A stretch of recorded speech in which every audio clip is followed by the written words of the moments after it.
Hey everybody, welcome back to the Kirby Triple Deluxe playthrough. I didn't mention this last part, so I'll do it now. This is an all Sunstones run. I get most of the keychains, the rare keychains I should say. But I think I missed like 2 or 3 and I decided, screw it, I don't care enough, so yeah.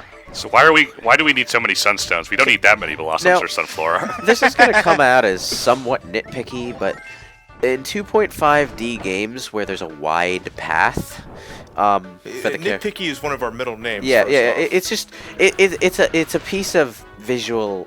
It's a piece of graphics, and I understand why they did it, because it's a 3DS game. It gives it some more depth of perspective to have it like this.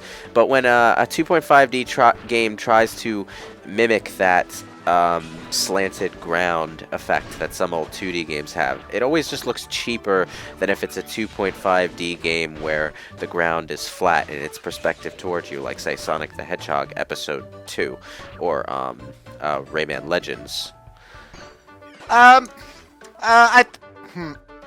It's because it looks so goddamn flat. Well, it doesn't bother me in terms of Kirby because everything's pretty simple geometry-wise in Kirby. It always has been. It always has. Yeah, I know. It's just it's one of those instances where, to me, at least, the application of 3D environment graphics looks cheaper than just sticking with 2D environment sprite models. You know? Well, the thing that bothered me about sprite games where they were trying to have like the kind of slanted, so oh my gosh, it looks like he's actually walking on something, not like he's actually like just standing on a flat line, is that a lot of 2D games would alternate between having flat lines and having and having those kind of semi 3D things, and it always looked weird. Yeah. Oh my god, what did that Bronto bird ever do to you? Sometimes that, like in the worst case scenario, that resulted in stuff like Zelda CDI. Oops. Well, shit. Yeah. I liked how you were trying your damnedest to get to the right. It's like, fuck it, I don't have the time for this gyroscope precision. It was like, I think it moved like a fraction of a pixel off of... Yeah. You know what I had the most problem with that, with the when lighting the fuse and keeping the fuse together? For canon sequences. The biggest problem with the gyro controls is that it gets... That they're gyro controls? Well, the biggest problem with the gyro controls, if you don't have a problem with the idea of gyro controls, is that the thing gets desynced very easily, and there is a big recalibrate button on the bottom of the screen, but you feel like you have to do that nearly every time you start using a motion controlled thing, and there's a decent amount of them in the game. Like, you'll see one pop up at least once or twice every world. Man. But at the very least, it's not something like Star Fox or Skyward Sword where you're constantly using it, so you're pretty much always constantly pressing the recalibrate button. Yeah, you know, I feel like at this point, like, even the frickin' Vita had basically perfect gyroscope control. So if something went wrong with the gyroscope in a game, it was basically the designer's fault. The weird thing is that it doesn't seem to start calibrated at 0, I guess, if that makes sense. Like, you'll start a motion control section, and whatever you're supposed to be motion controlling will start moving to the side somehow. Like, it doesn't start calibrated at 0, I guess, is the biggest issue. Once it gets calibrated, it works fine. It's just, it's weird. It's kind of hard to explain without having it there and showing it to you live, I guess is the best way to describe it. Just leave them. Get that Mass Effect character in. All those calibrations. This is exactly what I was talking about. Look at this ground here. It's so flat and green and cheap looking. I don't see any ground. It's adorable. Oh yeah, we completely forgot to talk about Hypernova last time. This is the game's main gimmick. Yeah, if you thought Kirby was a walking nightmare before, now he's a walking nightmare with a goddamn black hole in his stomach. A bigger black hole in his stomach. Oh, so he's And let this enemy speak for the amount of terror that induces into the hearts of people in Dreamland. He's the homunculus gluttony. By the way, Sonic needs 7 super emeralds to get this color scheme. Kirby just needs a fruit. This was basically what Gluttony did in the Full Metal Alchemist manga and Brotherhood. He would just become a frickin' black hole. I'd like to point out that Death Battle from Screw Attack believes that this form is stronger than Boo from Dragon Ball Z. So, He has a black hole in his stomach. yeah, pretty much. I like to think it's stronger than the Robobot, personally. So, like, if the Robobot copied... Yeah, but the Robobot's a robot. Yeah, but if Robobot copied Hypernova, then basically the entire universe would be screwed. I mean, it already is screwed. No, I Kirby's think in there. I think it would have collapsed under its own power. Kirby, as a biological whatever the hell he is, has enough power in his system to be able to take the fruit. Have you ever watched old Kirby commercials? Because one of my favorite ones is for Kirby 64, and it's an old lady, and it's like she's at a vet, and it's just like, this is Fluffy, and this is Poodles, and like she's got like dogs and cats, and then you see Kirby, and then Kirby like shoots rockets out of his mouth. Kirby's just Kirby. So, yeah. Oh, you know what? I haven't seen many Kirby commercials. I didn't grow up with Kirby. I mean, besides, I played Dreamland on the Game Boy and Adventure on the NES, and that's about it. There's like a 15-year gap there. No, besides, Superstar. You know, No, I actually didn't grow up with Superstar. When we did Return to Dreamland for the live commentary, that was like the first time in years that I went back to Kirby. But was it Triple Deluxe that had those commercials with the Kirby mascot trying to do different tasks?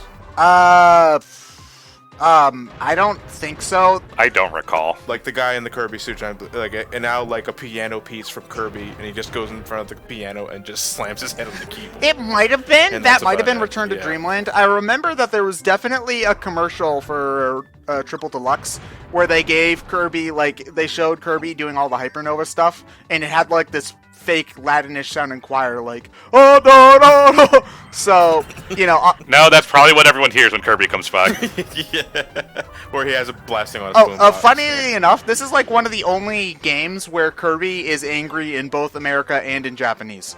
Because he's Oh, really? He's angry in Japan. He's angry in Japan too, because he's doing the gigantic sucking thing on the front cover, and he's just as angry there as he in the U.S. as he is in Japan. I'm finally glad they got past that censorship.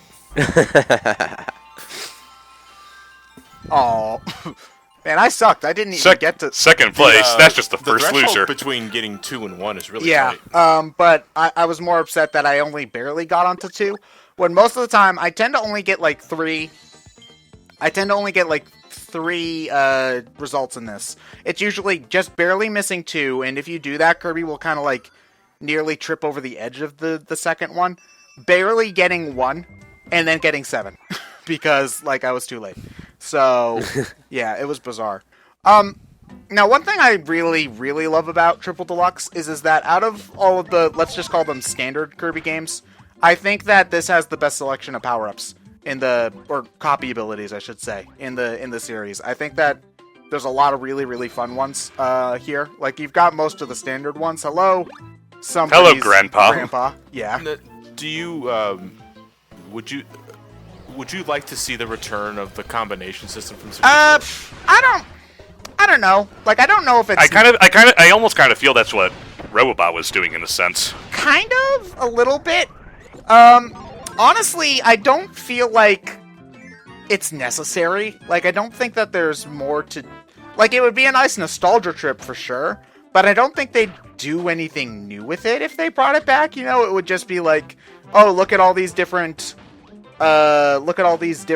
combinations you can have, and it would just still be the same gimmick overall from 64, you know, if that makes sense. I don't see any potential evolution there.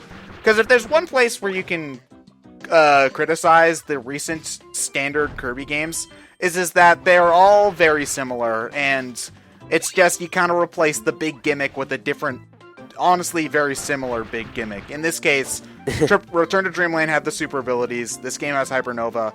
Robobot has the Robobot. They all have the same function in terms of game design, where they break up the levels. You know, they give you something different to do, and they give you a massive power trip with the added strength that you get. So, in that sense, they're all super duper samey, which is a very fair complaint to have about these 3 games. So I think if there were one thing I would want from another 2D Kirby game whenever we're going to get that, I mean, obviously, it's not like I don't think that we're in a Metroid situation where we can expect to not get a Kirby game for like 5 years. We'll probably... From what I remember, Triple Deluxe and Robobot sold rather well. Yeah, that we're getting another one like within 3 years. So I'm not, I'm not like, I'm not dreading over the... I would say it's the same. Kirby Switch 2019. Kirby Switch 2019. Yeah, make it happen. You heard it here first. But what I would want is something that actually changes the way you play, as opposed to just being like another fun gimmick. Like, another game with another fun gimmick would be fine. It's just, I doubt it would be exciting in that kind of way, you know? I think the transition to 3D is what would It would. Here's the big question when it comes to that kind of change. It's like, how do you make that happen without losing what people play the game for? I think they've been asking that for the last like almost 15 years now. Yeah. I think Kirby as a platformer is simple enough to easily make the transition. That's one thing, but the other problem is the simpler the game, the more risk you run when you try to make it more complex, that people will point to that complexity and call it a problem. Yeah, that's why I think the biggest issue with it would probably be, well, on one hand, it would probably be trying to figure out how to make the controls for all the powers work well, because a lot of the super, like the kind of cool extra moves you can do with a lot of these powers kind of revolve around specific button plus a direction plus a button combination sort of things. So they probably would have to make the control scheme more complex just on a basic level in order to have... I could think of ways around it, really. I would say the most you would need to do is just add a button for the power-up. That is true, but then again, considering that this is Kirby, and this is also the series where they thought that in order to make a Kirby racing game, it was important to have it only work with one button, I honestly see them resenting the use of we all see how well that worked out. Yeah, because that was 3D World's problem, is that there was only two buttons, run and jump. Well, run, jump. Well, that was just them trying to adhere to the simplicity Kirby's known for. You mean yeah, Mario? and that's a thing. Particularly with classic platformers, it seems there's always a large contingent of people who are really, really loyal to the number of buttons that the game played with. Like, with Sonic, you'll always get a bunch of people who swear by one-button gameplay. How do I hold all these buttons? It's like they go on and as an accolade say that we were able to accomplish all this with just the use of one button. It's like, that's great in a 2D space. Like, yeah. You can't entirely get away with that in a 3D space. It requires a little more complexity. Yeah. I don't think you're asking for much when... I think Super Mario 3D World is probably the best example of how, that doesn't quite work, because that goddamn grab. And we all saw how that went. Yeah. Yeah. Like, even in terms of Sonic, like, even when they had two buttons, like in Adventure 1 and 2, even two buttons wasn't enough, because you had multiple things tied to the same button. So either you had things like, oh, you have to wait and stop and charge if you want to use the Lightspeed Dash, or you can use the Lightspeed Dash with the tap of a button, but you also might somersault in place a couple of times before you do it.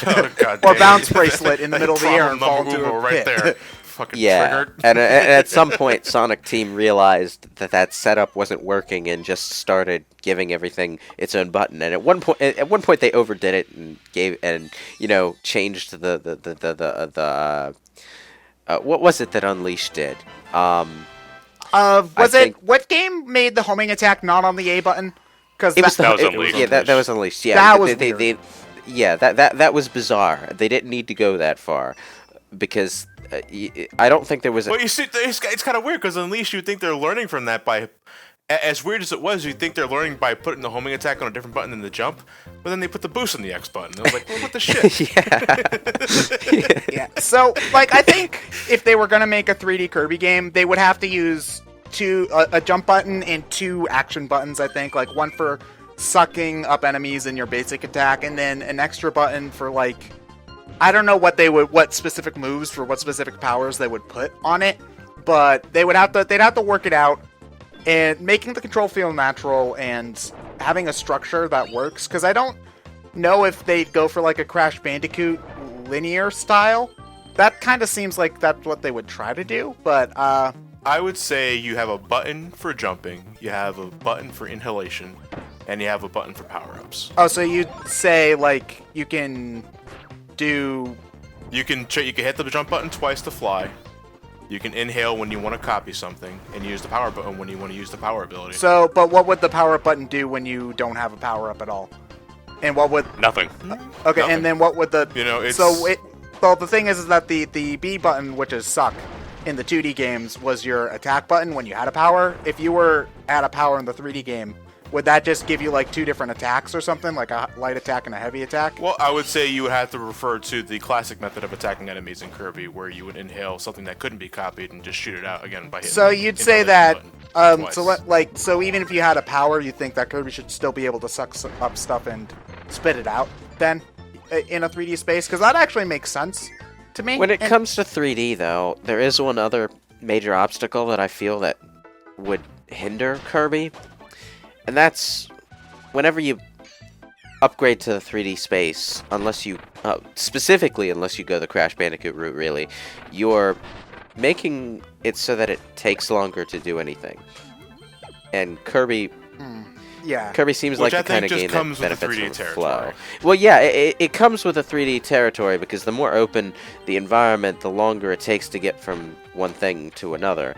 And Kirby's the kind of game that benefits from a fast pace. Yeah, that's part of the reason why I think this game works, and also why Nightmare on Dreamland is one of my favorite Kirby games. Is that, you know, it benefits from a fast. That game plays really quickly. So I'd say, yeah, that and I can imagine that if you wanted to make the flying feel similar to the 2D flying, it would be very hard to fly any other direction but up quickly. If that makes sense. Like, I think, you know what? Actually, I think a dash, like a short dash on an extra button in a 3D Kirby game might work great. It might work terribly because I'm not a game designer and we haven't tried this yet. But... Well, this game incorporates the Smash Brothers method of dashing by flicking the thumbstick, and as we've seen in Kid Icarus Uprising, a 3D game, it's a little awkward when I don't think it's a dedicated button. Like, I'm not thinking it would be like a run button. I'm thinking it would more be like a... Well, I think that depends more on what controller you're using, because obviously we know the 3DS's circle pad isn't that precise, but maybe like a standard joystick. Like a nipple, yeah. Yeah, would it be able to handle that better? Yeah. Oh, yeah, best power. Oh, the Beetle's fantastic. I was actually really upset that they didn't bring this back in Robobot. Because it's Well, it's basically a combination of wing and throw. Wing and throw, yeah. Also gives you faster flying. That's why I called it wing. Yeah, but you can just hold down the button instead of needing to mash it, which is what you had to do with wing. And also, like... it's also one of the only abilities that allows you to put down pegs. Like, this stone and hammer can all do pegs. Lucky DX. You know what, though? For as fast-hitting as power-ups are, inhaling stars and throwing them back at enemies still does a considerable amount of damage. Well, it has to because it takes longer. Yeah, it does more damage the more stars you can suck up, which is really pronounced in later bosses. It's actually they do that because a lot of the bosses are so hectic that the only way that you're going to kill them is if you get a lot of stars in and shoot them. I actually think that doing a no power challenge for Kirby Triple Deluxe would probably be very interesting. I mean, it would probably be impossible to get all of the Sunstones in that kind of playthrough, but, you know, whatever. It would be called the Dreamland Challenge. Yeah, probably. Oh, I guess I should mention, you have to get all the Sunstones in any given world in order to do this extra level, the extra level that I'm doing right now, which is why... So it's the flowers of Yoshi's Island. Yeah, pretty much, only they're way easier to find. Although you can actually get them here. Yeah, they're way easier to find. You can go back to them if you haven't found them. You know, they're clearly labeled. It's...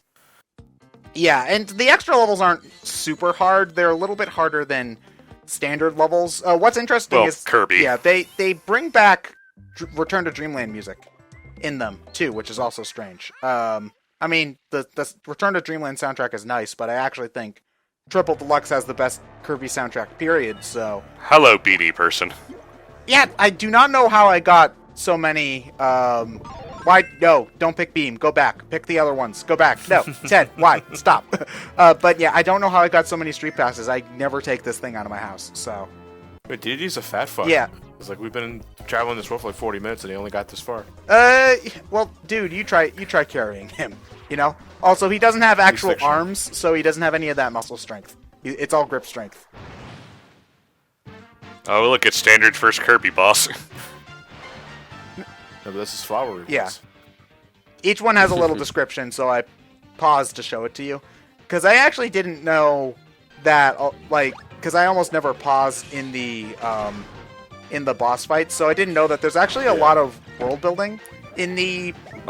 I figured to do that because Superstar does that with, like, powers and stuff. Yeah, they do. A lot of them are actually really interesting and humorous, too, but I didn't think to do it for the bosses until, like, I on my second or third playthrough. And once you get to, like, the final boss, or the second, like, if you do the DDD tour and you're fighting the DX versions, a lot of it's really dark for the boss descriptions.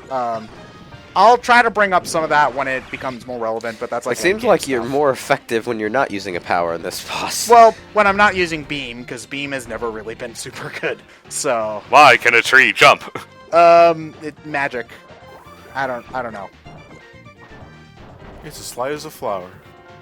No, but as I said earlier, you can learn what your power-ups do by pausing the game and using controls. And I found a bit of it overwhelming at first because there are some power-ups where you can do many things. Yeah, that's... Fighter basically makes you Ryu from Street Fighter. Yeah, that's... Yeah. Honestly, that's my big complaint for the kind of Superstar-controlled Kirby games, which is Superstar, obviously, and then the other 3D games alongside this.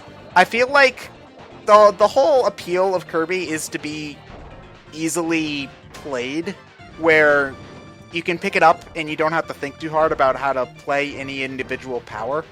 Especially when I played Superstar Ultra, because that was the first time I ever played any form of Superstar, I felt it very annoying that every time I found a new power, I felt like in order to play it well, I needed to stop and then read the instruction manual for 5 minutes while I figured out how to do each individual move. And there's still some of that here. Like, a lot of the powers are pretty simple, but I still have no idea how to do, like, some of Wing's abilities, so I almost never bother. I feel it adds just more ability to the actual powers itself, because when you get to, say, like, Nightmare and Dreamland or the original Kirby's Adventure, some bosses are enemies to be a lot harder with a certain power because it only has one attack and that sends you, say, forward, or one that just shoots down. Yeah, that is true, but I also think that the simplicity lends for Nightmare and Dreamland and Adventure to have that sense of speed, which makes it so kinetic to play. And yeah, and that's the trick to actually doing new things with Kirby and not turning people off. Yeah, I mean, it turns me off a little bit, not too much, because this is one of my favorite Kirby games out there, and Superstar is beloved for a reason, but it's just slightly divisive. Yeah.